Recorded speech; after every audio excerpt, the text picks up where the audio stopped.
is a presentation of KSL Sports. Hello, Cougar Nation. Who's open for three. Angle left takes it and makes it. Fousseyni Traore.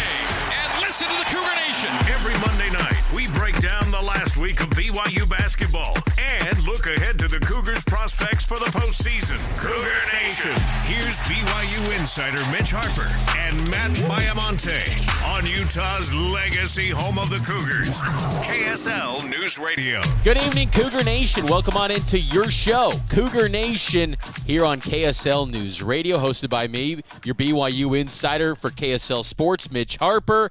Usually always joined by Matt Baiamonte, host of Cougar Sports Saturday in this program, but our travel schedules were a little bit tricky this week. I was on the East Coast out in Florida for the BYU UCF game. I had a little bit of travel delays because of all the crazy weather in the Midwest, and Matt was on the sunny West Coast, so we couldn't get our schedules to align. So I'm rolling solo this week here on the show. We got so much to unpack in this edition of Cougar Nation as BYU breaks through and gets its first victory in Big 12 play down at UCF. We'll unpack everything I thought and took away from that game. Also, the experience of watching a game at UCF. It was quite the experience, I must say, and discuss the latest in the Big 12 Conference. Also, BYU's got a big one tomorrow night against the Iowa State Cyclones in the Marriott Center. It's a big matchup. We'll preview that one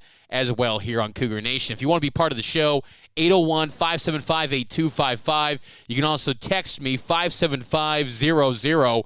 The question today here on Cougar Nation, after 3 games played, is the Big 12 even tougher than you thought it would be? The nation's toughest conference continues to prove its might here in the Big 12, and BYU's in the thick of all of that. But we got to, right now, start the show off with my takeaways from BYU UCF. Cougar Nation takeaways. Mitch and Matt analyze BYU's last week of play and what it means for the next week.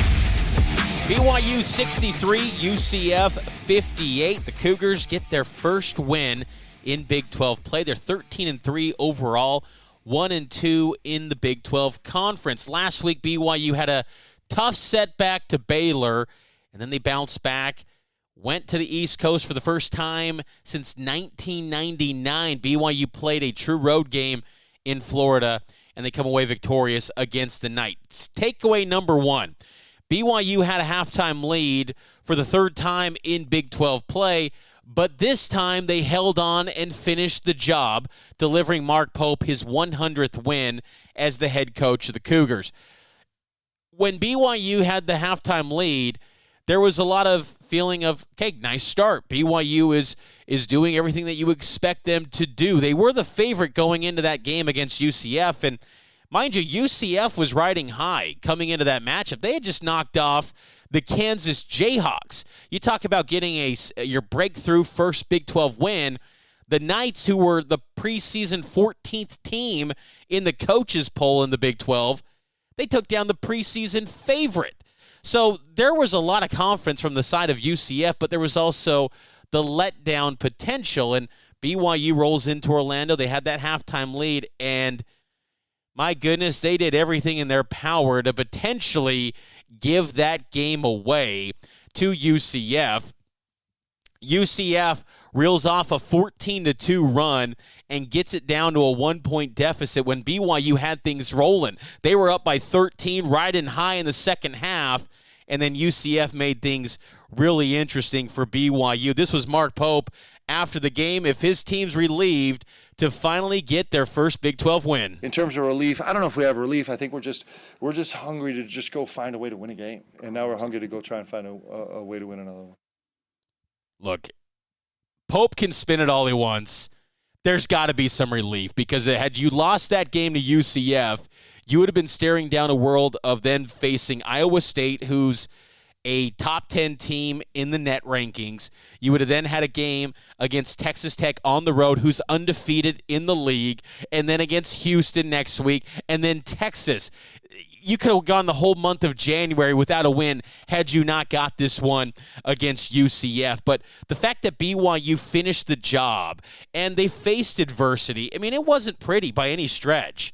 And it was a game where, BYU's offense wasn't great. I don't think it was the biggest thing of beauty. I know Mark Pope in the postgame said that he felt like it was the definition of beauty, how both teams laying it out on the line and everything they got. BYU ends up shooting 40% from the field, 35% from three.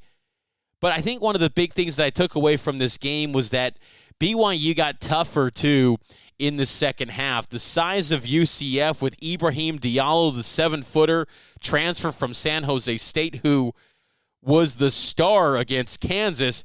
He still got his 11 points, 19 rebounds, but I thought BYU managed them well in the second half. BYU out-rebounded the bigger, more physical UCF team in the second half, and UCF's offense, too, was not great. I thought UCF, honestly, they started the game knocking down their first three-point attempts, and then they missed the next 15. They finished the game 3 of 18. Some of that was BYU's defense, but a lot of it was the fact that UCF doesn't have much offense to their toolkit, if you will. There was a lot of run at the basket, throw it up, and hope that the refs call a foul, and they weren't getting bailed out much. And look, UCF went to the foul line a ton. They had 33 free throw attempts, only knocked down 21. If UCF just hits half of those misses, they maybe win this game against BYU. BYU was 12 of 17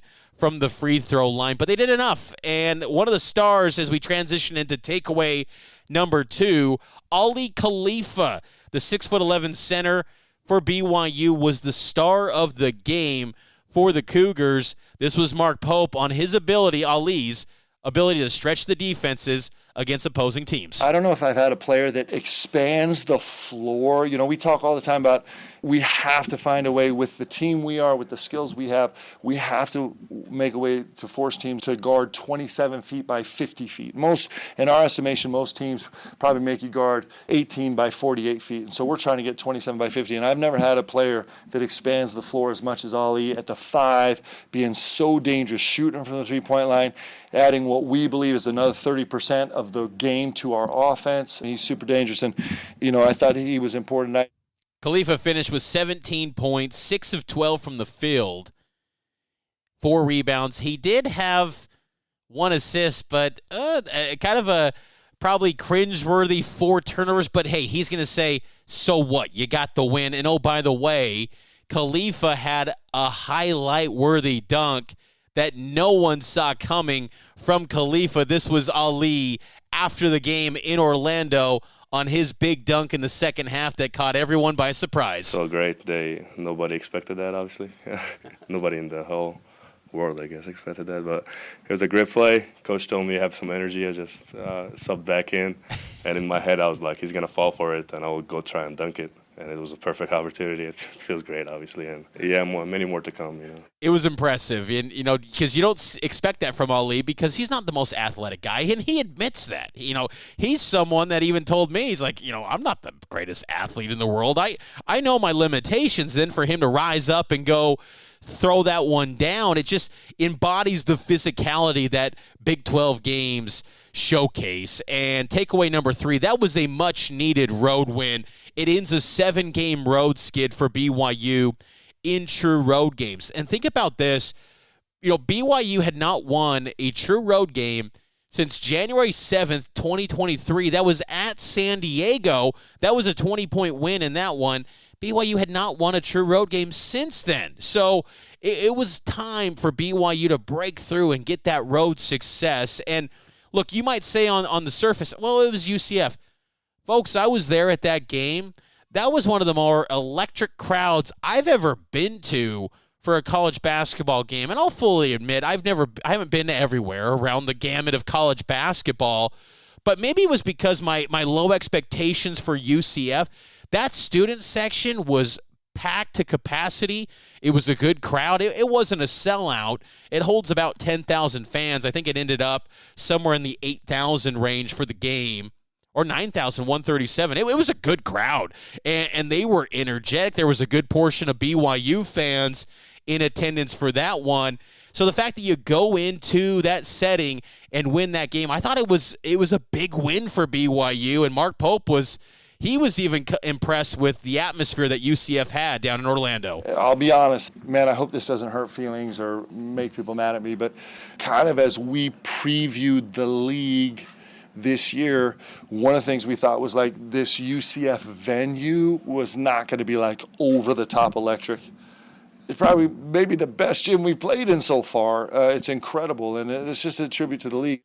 I agree with Pope. It was the best road setting BYU's experience. I went to Foster Pavilion last Tuesday, and that was state-of-the-art stuff, high-tech, great venue in its own right from the new standpoint at Baylor, $212 million facility. But UCF's, that's going to be an underrated spot, and I would not be surprised if they knock off a few more big teams in the Big 12 in that building. So don't discredit any win because of the name on the front of the jersey.